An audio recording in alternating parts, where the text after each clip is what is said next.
Right then, so for those who don't know me, hi, how you doing? Let's talk about Kung Fu Panda. Released in 2008, Kung Fu Panda was a film about a panda named Po becoming a Kung Fu master after being chosen to be the Dragon Warrior before the arrival of a savage enemy who threatens his home. The film became a success and garnered a franchise of sequels, shows, video games, the whole 9 yards. However, for every successful film or otherwise comes the misfortune of it also gaining ripoffs. You know, the infamous type of media made with a lower budget and or effort than the original, all for the sake of cashing in on its success. The most well-known examples of these anomalies are those of the famously infamous Video Brinketto, including its own ripoff of the film titled The Little Panda Fighter. Besides Brinketto's masterpiece, there's a bunch of other mockbusters of Kung Fu Panda by other Weasley companies, including Chopkick Panda, Kung Fu Rabbit, and today's subject. The Adventures of Jin Bao was a Hong Kong animated film released in Chinese theaters in 2012 and given a North American release 4 years later in 2016 under the name of The Adventures of Panda Warrior. Now, while I was researching this, the film's Wikipedia article said it was claimed to be loosely based on Kung Fu Panda rather than ripping off from it. Though it sounds to me like a cover-up for the case, so rip off or not, either way, we're gonna be in for a wild ride, because let me tell you, you are not prepared for what's to come from this rubbish. So let's kick these off already, shall we? Our story takes place in Imperial China, a time where civil warfare is part of the norm. At one of the many bases, we meet Jin Bao, otherwise known in English dub as Patrick. Yeah, this is stupid already. We're just gonna refer to him by his actual name. Or, actually, you know what? I'm just gonna call him Jinty because I can. Now, Jinty, unlike his fellow soldiers, doesn't want to fight and wants everyone to live in peace instead. If it goes as far as claiming the existence of a peaceful utopia known as Maryland. That night, while Jinty's with his own thoughts, his base is suddenly attacked by another army with flaming arrows and armored bulls! Jinty runs off in a panic, falls off a cliff through a bush, and just as he may pee with his fate, his amulet, which was handed down to him by his peepaw before he died, suddenly glows before him, transporting him to the sky, and So this abomination is Peggy Skyflyer, a pig that can actually fly. Peggy then shows Jinty that he's transformed into a pandaman before saving him from falling to his death by kicking him into another direction to land. As Jinty starts questioning what just happened and where he is, Peggy tells him that he's in Maryland and he starts rejoicing since he knew that the place actually exists. While Jinty takes in his new surroundings, he's suddenly approached by some cat soldiers who attack him on the spot until Peggy comes in and saves him again. Peggy tells Jinty that the soldiers are part of the Phantom Army, a mind-control faction led by someone known as the Evil Master, who had brought Maryland to chaos years ago, and the only one who could stop him is a legend known as the Panda Warrior. Jinty and Peggy then arrive at the Dark Forest, a territory under control by the Evil Master's forces, where they're then suddenly ambushed by a giant spider who Peggy tries to fight off until she's thrown up alongside Jinty, but she's able to defeat it by farting at it. You know, I wanted to find a way to intentionally leave out this fact about her, but alas, this is an actual thing she does at some random points throughout the film. Hey! Lunch! Gross! That is so stinky! Granted, it doesn't actually happen a lot, but still. Then again, I shouldn't be surprised considering that this was released during the 2010s where gross out humor was all the rage among networks back then, so... Later, while Jinty and Peggy decide to camp out for the night, they both ask each other where they're going and why. Peggy tells Jinty that she's on a mission to spy on the Phantom Army, while Jinty says he wants to come along and help save Maryland because he doesn't want to be stuck in such a chaotic conflict much like his home. Though Peggy is hesitant about it because she thinks of Jinty as being useless, she tells him that he'll come along as long as it's under the approval of the king. Later that night, while Jinty is fixing himself a little midnight snack, a praying mantis named Manlessly appears and ambushes him. Noticing the necklace, Manny tells Jinty that it belongs to the Princess of Maryland. Jinty insists that it was his grandfather's, but the mantis doesn't believe him and calls his grandfather a thief. This gets Jinty all riled up, and he and Manny go out on an all-out comical brawl until they tire themselves to a draw. Tying Manny up, Peggy asks why he attacked in the first place, but he refuses to explain nor apologize to Jinty for calling his grandfather a thief. Even so, Jinty decides to release him anyway out of peace, but not before telling him, You know nothing about my grandpa. this was enough to make Manny apologize, and it even made Peggy give a smile to Jinty. Next morning, while Jinty and Peggy continue on their journey, they come across what looks like a dog with an onion for a head being captured by some soldiers. As it would turn out, a nearby village of these freaks were captured by some of the Phantom Army's forces, including a pyrokinetic tree spirit named Bernie leading them. Jinty decides for him and Peggy to fight them off, and while they took out the soldiers without issue, Bernie proved to be a challenge. Also, Manny comes back literally out of nowhere to help out.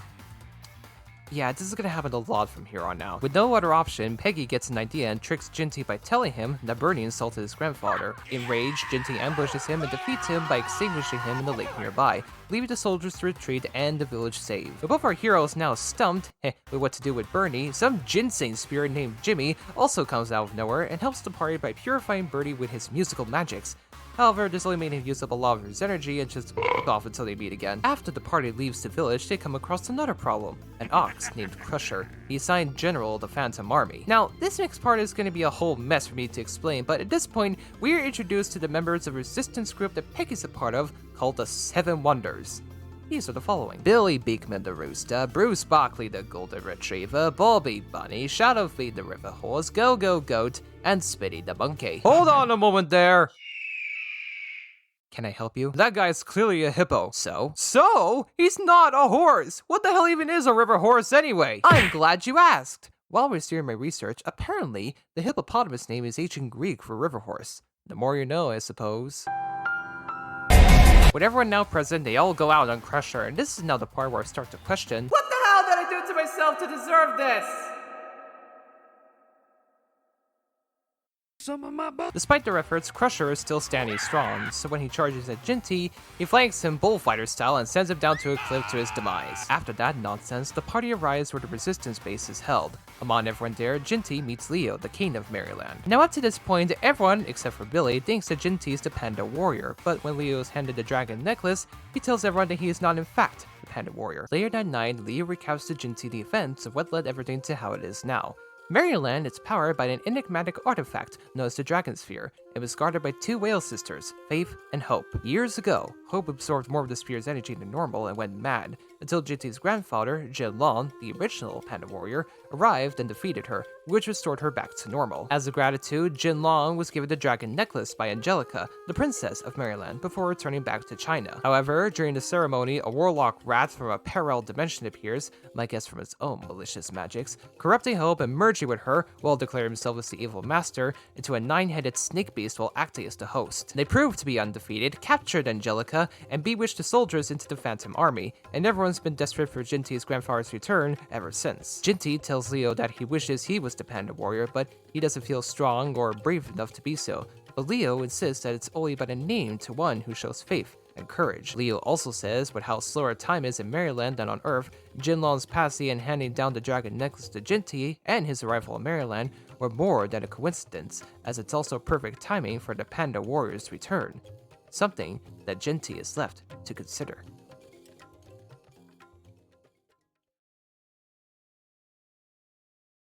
Next morning, Ginty goes to see Leo to undergo training to become the new Panda Warrior, including jumping over piranha flowers, filling up buckets with water while upside down, and parrying flying bamboo sticks by eating them. Yeah, with his training now complete, as well as being handed a sword, Ginty, along with Bernie, lead the party to the evil master's castle. Along the way, Bernie brings Ginty to an elder that he knows to pick up some stuff to help aid them on their quest, including a piece of the castle's foundation that would help lead the way, and a note for Bernie. What does it say? Well, let's just say it's a surprise tool that'll help them later. By the time they came back to regroup, the Wonder Seven had all gone, all but Go-Go, who explains that the others were captured by the Phantom Army and was spared by Bobby hiding her in the dirt. Using the foundation piece, the now little group of three head off until they come to the castle. Using one of Go-Go's fake horns as a rope, they scale up to the castle grounds where they're suddenly attacked by a bewitched Peggy. Peggy goes off to alert the general, but Bernie and Go-Go were able to stop her, and this is how they purified her. This is gonna hurt me more than it hurts you! How much time is left in this? Okay, good to know. The party then continues into a maze with a now unconscious Peggy until they're ambushed by more of the bewitched Wonder Seven. They're then brought to Crusher, who somehow survived his fall from earlier, but it was all a ruse as the others have also been purified somehow in between and go all ham on Crusher again. This time, they were able to subdue him just in time as Jimmy returns to purify him. Now back to normal himself, Crusher helps bring the party to where Angelica is being held. They were able to find her, but it was actually the evil master in disguise. Crusher the Ox? Why'd you sell us out? I wouldn't trick my own rescuers. I'm the one who fooled you, sucker! Why? Where the hell did you come from? So everyone goes out on the beast, but all their efforts are in vain. So Bernie decides to take out his note that the Elder gave him, which causes to overpower himself and sets the beast ablaze, while giving everyone time to escape.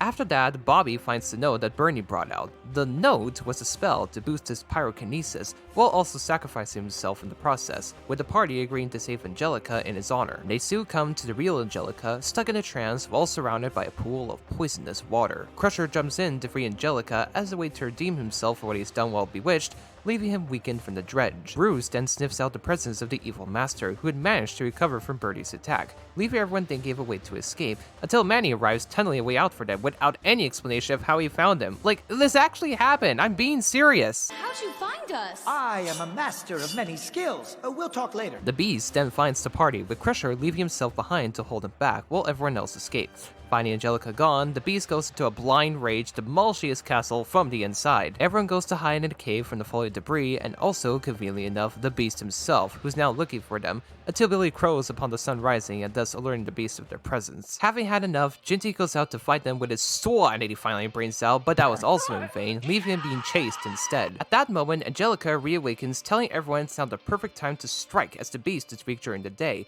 but they were still able to attack the party anyway, until Jimmy comes back again and is able to weaken it enough to be defeated, as well as Jinty being able to find courage and faith in himself and escapes from its clutches. Then Faith arrives and restores Maryland back to normal, while also purifying the rest of the Phantom Army. Jinty and the others are able to defeat the beast once and for all. The Warlock Mouse crawls out from the remains of his vessel and escapes, while it transforms back to Hope. Angelica restores the Dragosphere, and everyone celebrates their victory, and look, Bernie and Crusher have also been revived. So much for the valiant sacrifices, I guess. Also, Jinty returns to China afterwards to spar with his general, but yeah, that's basically the end. Alright, so what are my final thoughts? Animation. The animation was really mediocre. The film was animated by a company called Legend Toonland Limited. Wow, that's a mouthful of a name. Most of the characters that are in this were animated in a way where it was kind of off, and no, the animators behind this weren't dyslexic, or even sort of. The reason why is because they were all animated with motion capture. Yeah! Remember when that was the thing? Not to mention there were some moments where I questioned some of the ways it was used, including this one, for example, like, writing. The writing was all over the place. You got characters appearing out of nowhere without warning, scenes where they sound like recaps of your fever dreams or experiences of LSD, and not to mention the way that Peggy was written. I don't like it at all, and I don't like her in terms of her character either. I also learned that besides Jinty, all the names of the characters were reworked from their actual names for the original release, with the Andro characters just being named after their species. Really does bring the whole rip-off accusations to question, doesn't it? Dialogue. Dialogue was You got some good names for the English dub, like Tom Kenny, Norm Macdonald, Haley Duff, and oh. I mean, they all did try their best, but it didn't really help the overall flow of the story. You know, I wonder if everyone was wondering what the hell kind of dubbing gig they put themselves in when they were doing this. Music.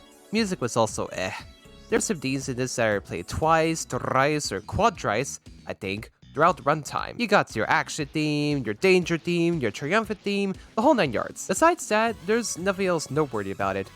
Well, apart from the song during the credits, which was made to swap out the original ending song for the film for the American release. Yeah, I'm just gonna say it. Americanization is like a disease. It just keeps spreading itself to anything and anywhere without warning, or consent even. Overall, this film is bad, no question. Okay, but in all seriousness, this was the most nonsensical and overstimulating thing I've ever laid my poor eyes on, and I don't think anyone else should suffer watching this either.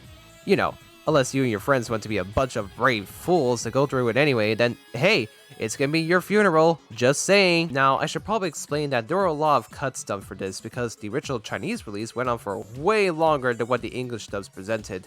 My guess it included scenes on how the rest of the Wonder 7 was purified, and Crusher getting tricked by this little here. There's even a scene mentioned in the Wikipedia page during Jinty's training where it had him eat return for 3 days! It went on for 30 minutes. 30 bloody minutes! Now whether it really is a ripoff of Kung Fu Panda like everyone said it was, or it really is loosely based on the film like it was claimed, this is just absolutely terrible, and again, no one else should have to go through this. But anyway, that's all I have to say on the matter, really.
Well, that should just about do it.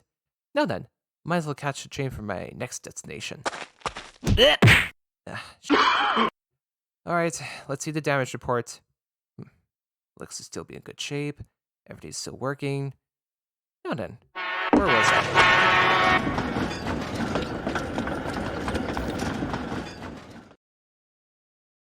Well, that just happened. That is so stinky!